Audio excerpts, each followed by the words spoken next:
Welcome home to USA Global TV and Radio, a place where dreams take flight with authentic storytelling, diverse perspectives and meaningful conversations, where global stories unite and bridges are built beyond all borders. Discover world-class education, entertainment, hope and inspiration. Together, we're building bridges worldwide. Subscribe to our channel, USA Global TV. Download our app, USA Global TV. Be our guest or join our team. Visit usaglobaltv.com. Thanks to our founder and executive producer, Dr. JACALYN KERBECK. Music score by Yeffy Tang from Cloud Road Music. Voiceover artist Mike Porter. Creative direction by Paul Garcia. USA Global TV and Radio. Your home for global connection. All rights reserved. This video and its contents are the exclusive property of USA Global TV and Radio. Unauthorized use, duplication or redistribution in any form is strictly prohibited.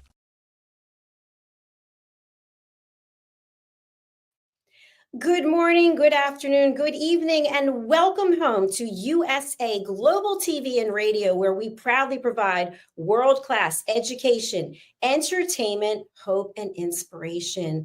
I'm Dr. JACALYN KERBECK, and our show today is Creating a World of Possibilities. We want to say thank you and welcome to all of our friends across the world on social media and all of our friends on E360 TV and Amazon Fire. It's wonderful to have you with us today. Today, we have an incredible guest who is joining us from Canada, and we are going to be talking a little bit about her journey. Her name is Marci Warhaft, and she is one of the top health coaches. She's also an expert when it comes to body image and self-esteem and confidence. She's also an author and an advocate. I'm not going to say the name of her book just yet. I'm going to bring her out because I think it's absolutely incredible, and the demand is so high. The books have flown off the shelves, so you'll be able to find out where you can purchase her book and learn more about how to contact her in just a moment. Marci, come on out. Let's have a conversation. Hello. I'm so happy to be here. It's so nice to have you with us today. And by the way, I love your artwork on your body. Absolutely beautiful. So today we're going to be talking about your book, and I have the title here, The Good Stripper, a Soccer Mom's Memoir of Lies, Loss, and Lap Dances. Fabulous title, by the way. Thanks. I never would have thought in a million years it would be for my story, but there you go. Well, we spoke a little bit backstage, and I'd asked you specifically, I mentioned I took some pole dancing lessons and it was really tough. And you shared something that was really interesting, and the dancing was just one part of your journey, and that your journey is so much bigger than that. And what I'd really like to just put out into the world right now, there are people out there who are stripping for a living and they are dancing, and they have, everyone has the right to do what they're doing, right? We respect everybody for what they're doing. So we're in no way bashing anyone or anyone's profession. So thank you so much for coming here and being so open to sharing your story. So what was the impetus for you writing the book? And then we'll get into the journey. Okay. And I just want to, for a second, though, go back to what you're saying, because that's something that's so important to me. And I'm so glad you said that, because when I tell my story and I explain how the dancing was a small part of it, I don't say it to protect myself and say, oh, just want you to know I didn't do that for long, as if there's a shame with that. It's not. I have the utmost respect for people doing whatever they need to do or choose to do. The only reason I clarify that is because I don't want to misrepresent myself as being an expert in something that I'm not an expert in. I know my story and I know my journey. And so I don't want to speak for other people. So it's out of respect for other dancers that I clarify how it was a significant part of my journey, but it wasn't long, it's in duration, let's say, but it was a small part of a double life that I did lead for several years. Why I wrote the book? Good question. You know, I spent a lot of time thinking I couldn't or I shouldn't. There were a lot of people that hoped I wouldn't, but I was turning 50 actually, and I had lived a life with a lot of secrets, and you know, I had wrapped those secrets in shame and hid them away, hoping they'd never come out.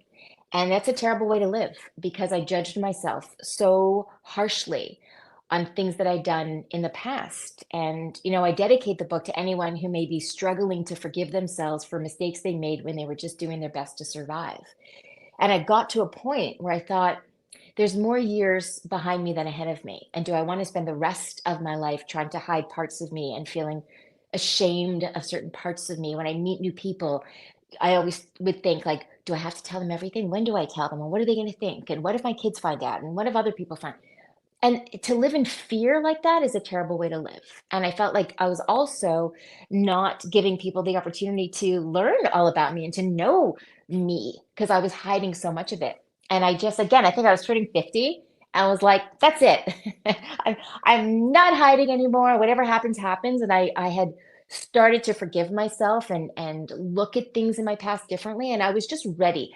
Plus, I had a couple of friends who knew parts of my story. Nobody knew all of it, but they knew parts, and they saw my story from a different perspective than I did. I saw how many times I had fallen down. They saw how many times I'd picked myself up, and they felt that that would really help other people. And I thought, no, because I've made so many mistakes, and they weren't seeing the failures, they were seeing the successes. And I thought, okay, it's time for me to set myself free. And if I could help somebody else, that's like a huge bonus. So I just thought I'm going to go for it, and I did. I love that. There's so much that you just shared there that I want to touch on. And so first of all, people saw you in a different way than you even saw yourself. And I think that's so profound because I know that it happens to me all the time as well. And people say, oh, you really inspire me. I'm like, I did.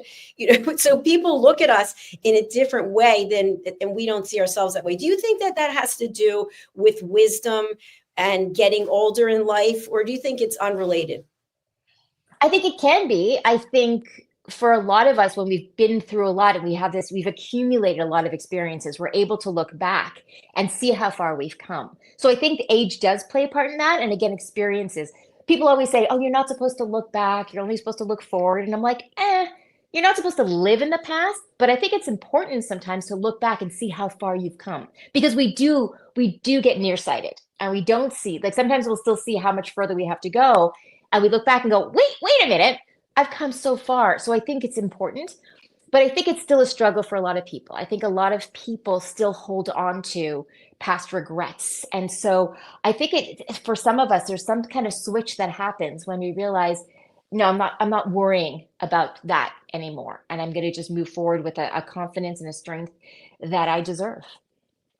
So liberating. It really is. And I'm glad that you shared your journey is more than just the dancing. It's also more than just the book, right? Because you are an advocate. And so many young women that I know just from the fitness industry, they are concerned about how they look and they never look good enough. And they're constantly beating themselves up. I mean, that's something that I've done my whole life. I'm still doing it today, right now, seeing myself on screen. But it is liberating to be able to let go of that. And I think based on some of the things that happened recently with the wildfires and then the helicopter and the airplane and then the airplane in Philadelphia, I thought to myself, we are not guaranteed anything. And we spend so much time picking ourselves apart and beating ourselves up that if we could just let go of that, like what you were saying, when you turned 50, you said, you know what, I've had enough of this.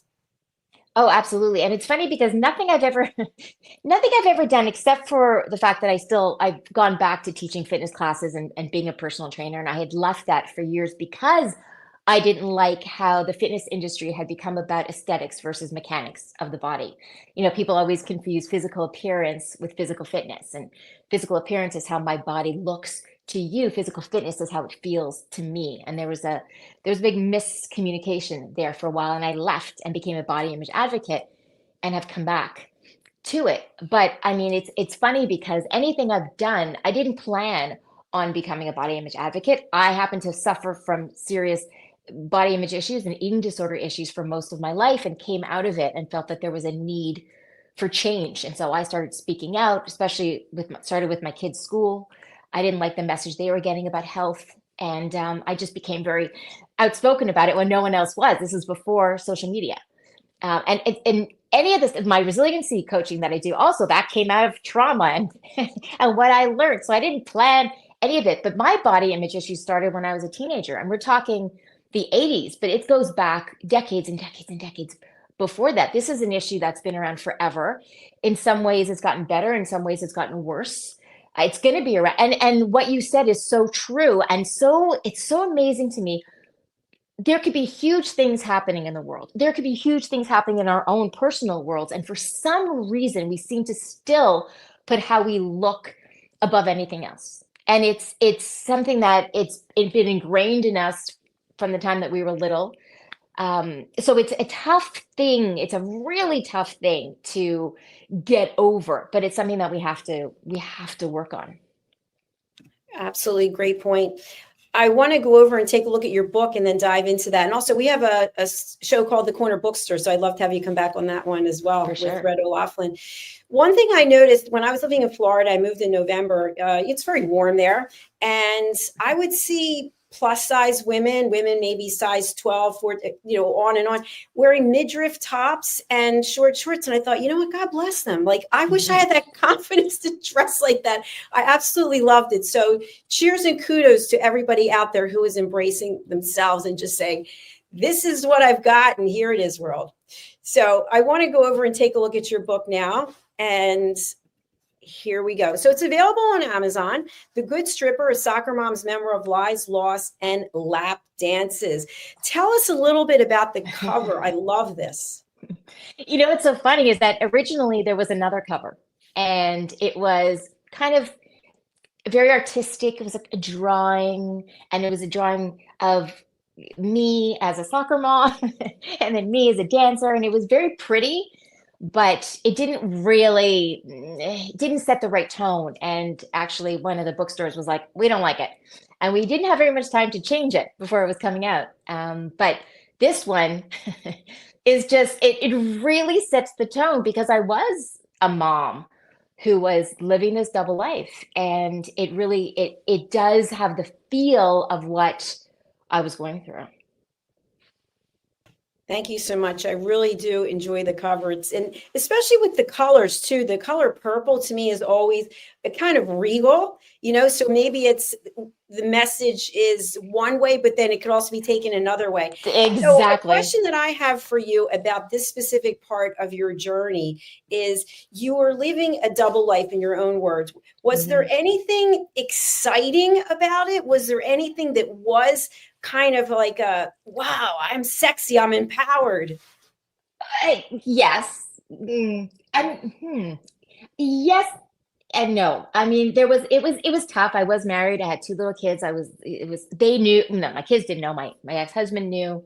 It was this fear of people finding out, and I wasn't sleeping. I would go days without sleeping. It was difficult. And I did it actually from a place of low self-esteem and low self-worth. I went into it. My marriage was in a bad place. Everyone I loved my family had died quite young. I didn't have support, so I felt quite unloved, but I was feeling desired. I was getting attention from men. And so it was my way of feeling like, all right, well, if no one's going to love me, I guess people will want me. And there was that part of me. I was still battling an eating disorder. I was in my 30s, and I started my eating disorder when I was 17. So I was still dealing with that. So getting the accolades and the attention was great for me. And funny enough, ever since I was a little girl, the 2 things I did when I was feeling sad were write. I would write, and I would dance. And there's still things to this day that I do to express myself. And so dancing has always been my thing. And so being on stage, even under the circumstances, did feel somewhat empowering. Now, looking back, was it? I don't know. But that feeling of going up on stage and getting the attention that I was missing in the other parts of my life, there was a power to that. And even even the lap dances, there was some power in that. The part I didn't like was the trying to sell myself, the having to get off stage and go over to a table and trying to get someone to buy dances for me. Didn't like that. But dancing and having that feeling like I had some power, yeah, I did like it. There were parts. I mean, I didn't do it that long because it was difficult having children and being in the situation that I was in. But did I enjoy being on stage? I'd be lying if I said I didn't. So yes.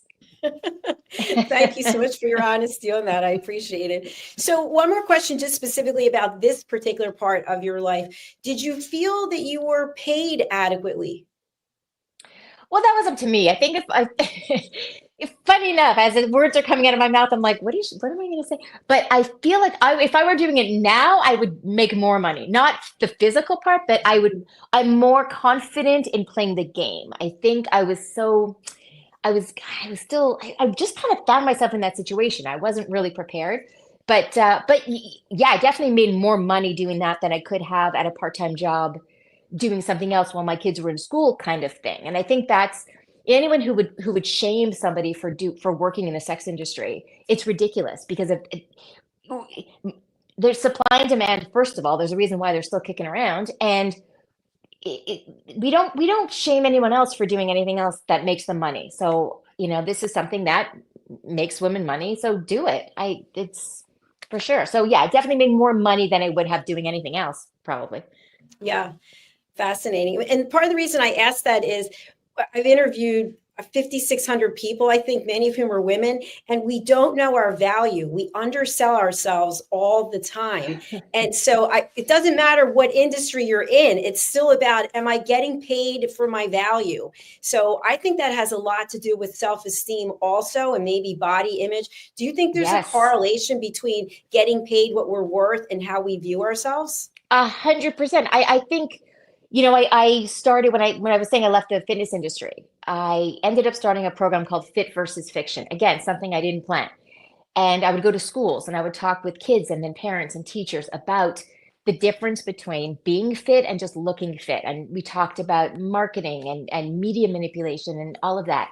And I didn't charge anything for the first long time I did it because I felt I had my experiences having gone through things, but I felt I'm just a mom who'd battled some stuff and I can't really charge. And then even later, I felt uncomfortable charging very much. So I never charged very much. And I would have people say, "You're insane. What do you?" I mean, I would even meet with people one-on-one. I would meet with parents one-on-one. I would meet with kids, and I would never charge. That came from like, I feel bad, like they're going through something. How can I charge? But I have a history of undervaluing myself that way because that we're taught if you don't have a degree or you haven't had this much experience or schooling, then you're only worth a certain amount. And that's ridiculous. I mean, I think experience is worth so much more. But for sure, if you don't feel like you have a lot to offer, then you're not going to charge somebody. And I think there are so many people we've seen that aren't super skilled or don't have very much to offer, but yet they're charging a ton and they're getting it. And it's just what they're putting out. So we have to kind of learn how to, even, especially as women, even if we're not feeling it, to know that that's us. I may not feel super confident, but I have to tell myself, Marci, that's you. You're doing that. You're seeing yourself that way. You need to see yourself the way other people see you and project, even if it's kind of I'm going to project myself as the person that I want to be, even if I don't feel like I'm there yet. Give myself the opportunity to become what I want to be. Thank you so much for that. And something that comes to mind, and I'd love to just have you brainstorm with me a little bit is, I think we have open hearts and we want to help other people. We do help other people. Where is the line between giving away your services and then charging what your value is? And what I mean by this is you might have someone who doesn't have a lot of money, but they want to hire you. And so, do you give it away for free? Do you just give them a special offer and then the next person you charge them more? How does that work? What do you think? Yeah, I mean, for me personally, and again, I'm not the best person that don't have the best business mind. I think it's situational. If somebody would come to me, and I remember years and years ago, a dad came to me because his daughter had passed out at school and she wasn't eating, and I'm not charging for that. I can't. But or if when a school would say to me, "We don't have the money," I'm still going to go. But the problem is when people do have the money, and I'm still undervaluing myself. Like that's. So I still can't, I think it depends on the service you're offering, right? I mean, if somebody's coming to me because they are suffering, that's different from somebody. But if it's a service that I offer that's, something that's not quite life altering or put yourself in danger kind of thing. But I think it's situational. And I think, again, what it comes down to is what do I have to offer? What service am I providing? How can I help? And how can I do it in a way that benefits myself and them? Because yes, you can't bleed yourself dry in order to help other people. But that's a tough That's a tough balance. I like what you shared, though. If you're offering something that could really change someone's life, that it's a necessity as opposed to, oh, this is a nice to have, then maybe that's a different way to look at it. So I want to talk a little bit about something that you mentioned, the word shame. The word shame, because that can completely destroy someone emotionally, physically, lead to other types of dysfunctional behaviors. And yet so many of us have felt shame about something. I know for me, I was diagnosed with ulcerative colitis in 1999, and it's not a glamorous disease for sure. Right. I still have it. And people would say I was dirty and disgusting. They would label me as names. And it's like, I can't help it. It's just the way that it is. But I felt a lot of shame until 2018, when I found the Crohn's Colitis Foundation, realized, you know what, I'm not the only person who has this. Get over yourself, right? But that shame can really do a number on us. How did it impact you and your life, maybe your family? Well, I mean, that was huge for me, because what I found was this. I had been through a lot of trauma in my life, like a lot of us do. And I was one after another, and I never got a chance to catch my breath. And then through that, I ended up making some not great decisions and finding myself in situations that I never thought I would, and not handling it in the best way. And so what happened was, eventually I found a way to deal with the traumas. So that was one part, right? But because I had behaved or found myself in these situations, doing these things that I never thought I would, once I not got through the trauma, but once I learned how to manage it and deal with it, all right, well, now I have to deal with the damage, how I saw it, the damage that I had done while I was using unhealthy coping mechanisms, because that's what we do, right? Oftentimes we go through stuff and then I've said this before, instead of going to healthy coping mechanisms, I'm going to drink more water and go hiking and meditate. No, we go to disorders or addictions. We find ways to get away from ourselves, because the mindfulness brings us into ourselves. But when things are too big to handle, we want things that are going to take us away from ourselves. And I got away from myself for a while and did not treat myself very well. And because of that, I ended up not treating other people very well at sometimes. So I had to deal with, okay, so now I've done this damage. I've left this wreckage. Now what am I going to do with that? And that's where the shame was. So I beat myself up for years after I had stopped doing the things that I wasn't proud of. We're talking decades, maybe 2 decades. I carried this guilt and this shame, still married, still a mom, but felt like I was a terrible person deep down. Even though I was doing amazing things as a body image advocate and expert, I still felt, because of stuff I had done in the past, I didn't deserve to be happy. I didn't deserve to be healthy. And that was terrible for me and terrible for people around me. And it took me really being able to forgive myself. Now, there are things I'm still not thrilled about that I did, but I see myself differently. And this is what I think the problem is. I think oftentimes we judge ourselves then by who we are now. So we judge ourselves for the things that we did way back when on the standards that we live by now. And that's not fair, because we didn't know any better then. It's almost like, you're thrown into a room and you're given a test and you don't know the subject matter at all.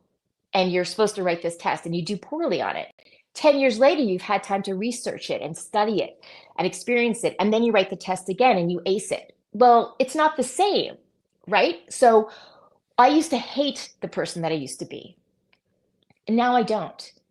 Now I feel compassion for her, because I know that I did the best I could. I didn't have the experience. I didn't have the resources. I didn't have the support to do any better.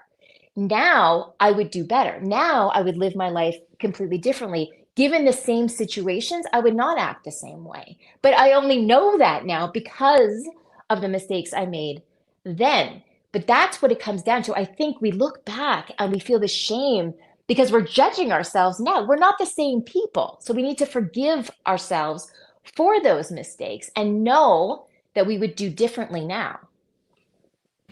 Brilliant. Is it possible, you use the word mistake, maybe it's just part of the journey that you were meant to take? Is that possible? Sure. It's like a stumble, right? We stumbled.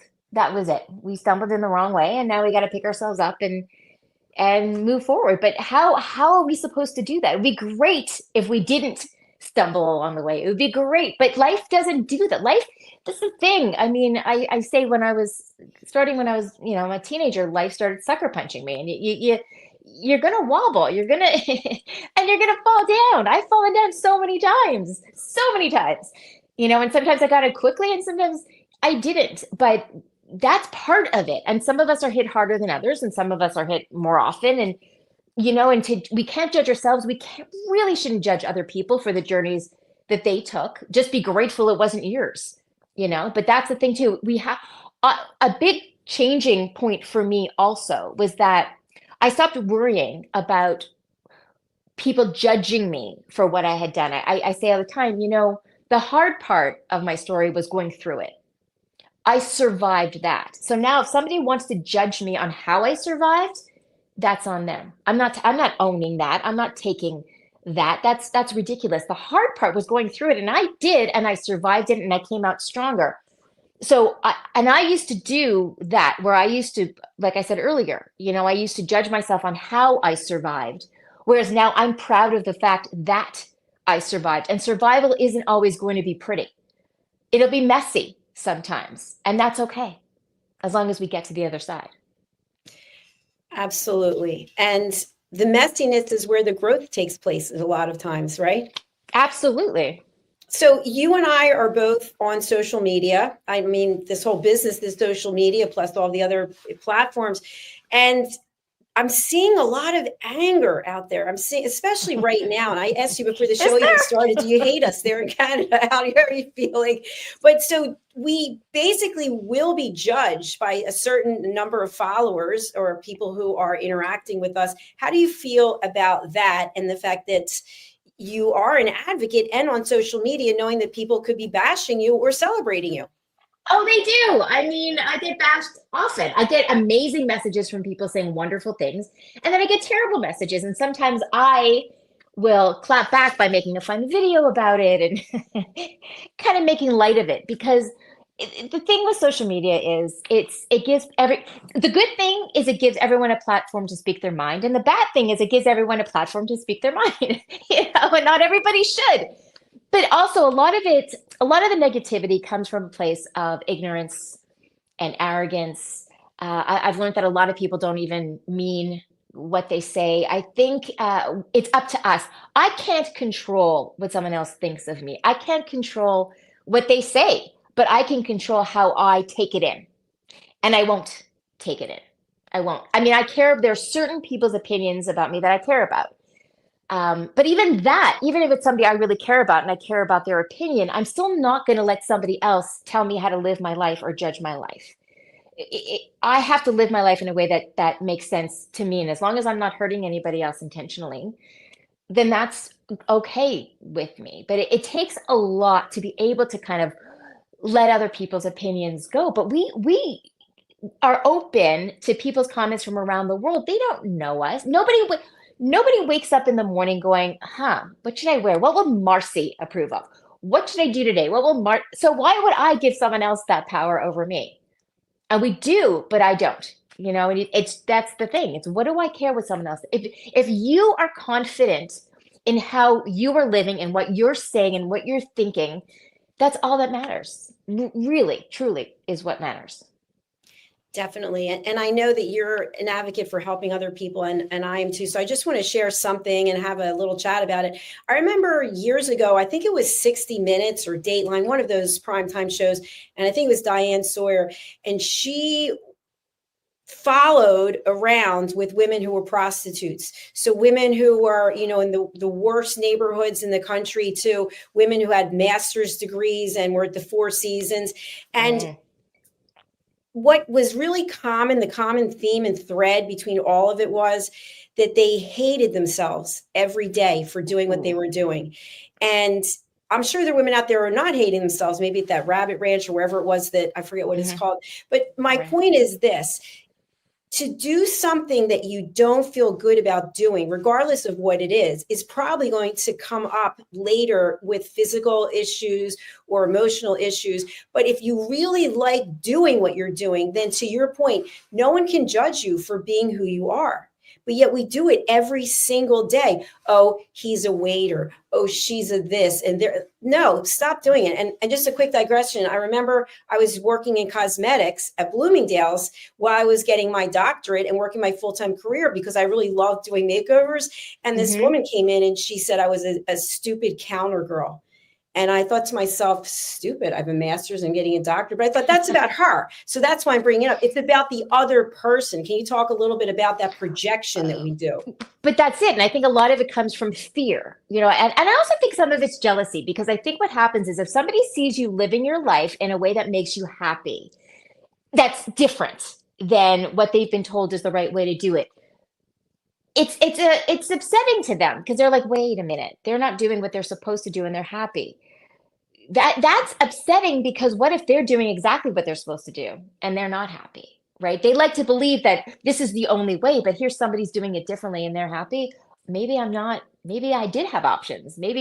But there's a fear because they won't leave what is expected of them. A lot of people spend their whole lives trying to live up to other people's expectations, even at the risk of spending their whole life living for other people and never getting that acceptance. I can tell you that, you know, I and going back to your example with the women who are prostitutes, I used to have a podcast and I interviewed a woman who was a career prostitute. She wasn't doing it to put herself through school. This is what she did. And she was very confident with herself. She was very outspoken about the importance of decriminalizing it, very intelligent. And no shame there, you know. And then you have people who work in let's say regular jobs who are miserable at what they do and are only doing it because it's something that was expected of them. And that's a much sadder way to live. And I'll tell you, as I said, I just recently got back into the fitness industry and I do personal training and I started teaching some classes. And that, you know, that's not going to make me $1 million as teaching fitness classes, but my God, do I love it. And, you know, when somebody comes over to me, like they did at the grocery store the other day and said, I did your class and it was pure joy. Where's the downside to that? You know, I'm doing what I love and making other people happy. Would I get more respect? Maybe if I owned a gym, maybe, but I don't want that. So it honestly comes down to a fearlessness. You have to be confident enough that you're saying, I got one go around in this world. This is it. And I'm going to do it in a way that is honest and genuine and authentic to me. And if someone else has a problem with it, that's okay. It's okay. I can disappoint people. I'd rather disappoint every other person than disappoint myself again. I have to applaud you on that. That's spectacular. Thank you. Something I want to look at is from a different perspective. So we've been talking about professions, for example, where people are shamed or blamed, or let's talk about someone who's in corporate America. They've been there for decades and they absolutely despise what they're doing. They hate being there. Their hatred and the negativity just is pervasive throughout the whole company, but yet they stay there because they're doing the right thing. What are your thoughts about that? Well, that's what I was saying earlier. I find that that's really sad because again, you have one go around depending on your beliefs, I guess, but to spend your life living up to what other people want you to be without questioning, like, what is it that I want to be? And to me, there's no shame in doing something for decades and then saying, you know what? Okay, so I did this professional corporate thing, but I'm really into art. And hey, if you've been in the corporate world and you've made enough money where you can now maybe try something different, best case scenario, you know. But even if you haven't and you're like, okay, I don't want to spend the rest of my life wondering, what if I did that? What if I tried that? What if I nurtured that part of me? How much happier maybe I could have been. What a sad way to go out of the world not knowing what you could have done, who you could have been. And I think that there is so much pressure on people to live up to what's considered like the right thing, or what demands a certain amount of respect. Why should somebody who is living a life, even if they're making a ton of money, but they're not happy, why should that get more respect than somebody who wakes up every morning and is like excited to go to work, who's impacting other people's lives in a positive way, who can go to bed at night feeling that they've accomplished something that makes them happy. We put the importance on the wrong, we know that, on the wrong things in our society. It's all about image. It's all about image, whether it's aesthetics and how we look or what we own. That's where we put the importance. That's what social media is. I mean, really, it's all about the image that we put out, which is such a shame because we're missing the substance. And it's the substance of a person that counts. Another great tagline. I love it. So you can help people. Who can you help and how do you do it? Ooh, well, that depends what, that's the thing. You know, what's so funny is it's like I said, none of the stuff that I did came out of a plan. It's all because of stuff I went through. So the body image stuff came from my living with a severe eating disorder for most of my life and going into recovery and what I learned from that and how I still, to this day, thank God I've got great recovery, but I'll know when the world gets scary, I tend to look inward and all of a sudden I'm questioning how I look and I stop myself and go, no, that's because the world is scary. So that's what you're doing. So I've learned how to help people with issues because of what I went through. And then with the resiliency coaching, that came out of my book. And I would have people messaging me saying, okay, you gave up, you were able to release that shame. How? Or you're so honest. I get that a lot because in my book, I'm very honest. And I'm like, how are you so honest? I can't do that yet, but how can I? And it just came out of stuff that I've experienced. So, I mean, I will hear from all genders, all ages. Like, it's amazing to me how I always say that the details of my story are different. The details of my story are unique, but the themes are universal. Loss and relationships and confidence issues and parenting and addiction and so many of us are relating to those themes. I mean, it's just a part of life. So different people will come to me with so many different things that they need help with. And it makes me laugh that even when I was little and I had already been through a lot. I had friends going, okay, I know that whatever I go through, I can come to you because you probably experienced it. So I have to think, okay, well, maybe this was it. I'm not someone who believes there's a reason for everything. But if I was, I'd say maybe I've been through so much because when someone comes to me with something, there's an understanding there that I've learned through experiencing it myself. And thank you for sharing that. I have a lot of respect for you for doing everything that you did and being able to look at yourself and not beat yourself up and embrace yourself and help other people, because we all make choices at some point that maybe we're thinking later in life, well, that wasn't the best one. And how do we come to that judgment, by the way? Because that is a judgment. Did we get injured physically or emotionally, or is it because of what other people said about what we were doing? I think that's also another big topic for another day. But I want to go back to your book because we're coming to the end of the show, which I can't believe flew by so fast. So your book is available on Amazon. And who is a good reader for this book? Who would you recommend if somebody said, this is for everybody? By the way, my copy's coming Thursday. I just got an email. Yay. Oh, yay. Well, you know what's so funny too, because a lot of people will assume because it's a woman's, I'm writing from my perspective that it's for women only. But I've had so many men contact me because with issues that they were dealing with again, a confidence thing or with sexual issues or with relationship issues or addiction issues. So it really surprisingly, that's why it's funny. Like, don't let the title deceive you. There's something really for everyone. So it's, I had a few men tell me that their daughters read it, their daughters in their 20s, and then they made their dads read it. Like it always surprises me who reads it and who can, identify with it. So I don't think that there's a target audience. All right, it's the book for everyone. It is The Good Stripper, a soccer mom's memoir of lies, loss, and lap dances. Let's share how people can reach you on social media. You're on Facebook and you're on Instagram. Let's take a look at your account. So it is your name for people listening on the audio-only platforms. It's MARCIWARHAFT. What would you like to share about your Instagram?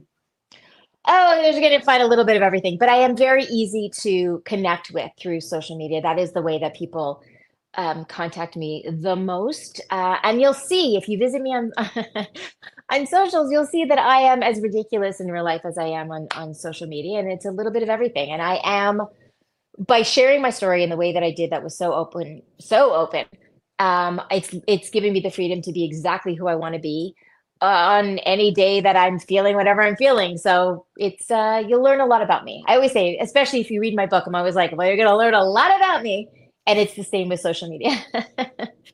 And it looks very inspiring, just some of the posts that I'm seeing here. And we're following you on USA Global TV and Radio, and also Dr. JACALYN. So thank you so much for that. Final words of wisdom to leave with the audience today. What would you like to share? Don't let fear keep you from being exactly who you want to be. Don't let the fear of other people's expectations keep you from being who you're supposed to be in this life. It's an absolute pleasure. And by the way, I just want to share with the audience, because we don't have a script, as I mentioned, but Marci and I just connected on social media. We were connected before, but I reached out to her. I was like, wow, I don't know how we got connected. I think it was Clubhouse, but I'd love to interview you, and bingo, here we are. So for all of you haters of social media out there, I've met so many cool people through social media, and it's about reaching out and connecting and finding great ways to collaborate. So Marci, I know this won't be the last time that I see you. We'll do something together in the future. And I want to thank you for being here today. Thank you so much. This was fantastic. Thank you. I look forward to getting the book and interviewing you on the Corner Bookstore about that. So absolutely. All right. Thanks again. Bye-bye. Thank you so much. Thank you. Thank you to each and every one of you out there who are watching or listening. Please do connect with Marci over on Facebook or Instagram. The show notes have the links. You just have to click on them and bingo, you'll be connected, and you never know where it's going to go. But what I can tell you is if you don't take the opportunities, if you don't walk through the door, you never will know what you missed. So that's what we're all about here, is collaborations, and we love to have people come and share their stories. So our next show is coming right up. I think we have 9 shows today, which is terrific. If you'd like to be a guest on any of our shows, please go over to USA.com, USAGlobalTV.com. Hello, book your session, and you'll be able to find out more there. All right, we're going to leave with a short message. If you're interested in having your own TV show here, whether you produce your own content or you want us to produce it for you, we'd be very happy to do that. Take a look. Ever dreamed of hosting your own TV show, sharing your story with a global audience? Now's your chance to shine. At USA Global TV and Radio, we make it easy for you to create, host, and broadcast your very own TV show. Whether you're a storyteller, entrepreneur, or industry expert, we help you bring your vision to life. With our exclusive interview, live streaming, and podcasting training, you'll gain the skills and confidence to captivate your audience. Our global platform ensures your voice is heard worldwide. Join our community of creators who are already making an impact, one show at a time. Step into the spotlight. Host your own TV show on USA Global TV and Radio. Book your discovery call today at usaglobaltv.com. Copyright 2025, USA Global TV and Radio. All rights reserved. Terms and conditions apply. To learn more, visit usaglobaltv.com. In a world full of noise, misunderstandings, and interruptions, master the art of listening with Dr. JACALYN KERBECK. Dr. JACALYN KERBECK is the listening mentor of USA Global TV and Radio, and the Amazon #1 best-selling author of Mastering the Power of Elevated Listening. Elevate your listening. Elevate your life.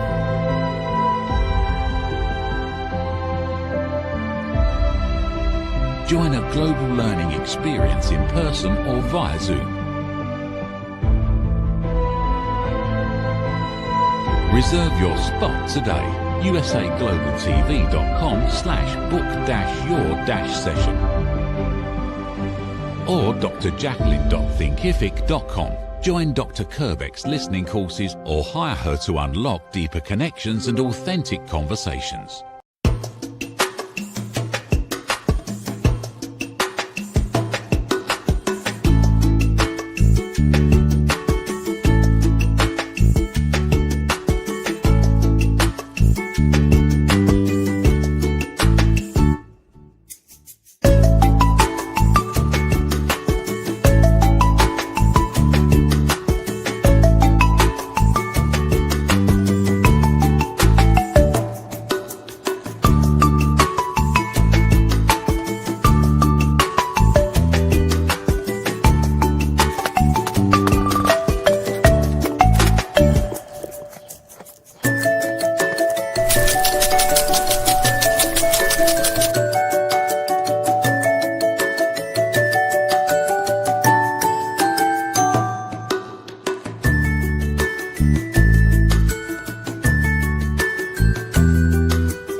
face daily cyber risks, spending over 7 hours of screen time, including 4.5 hours on mobile phones. This convenience comes with significant dangers, with cybercrime costs predicted to exceed $10.5 trillion by 2025.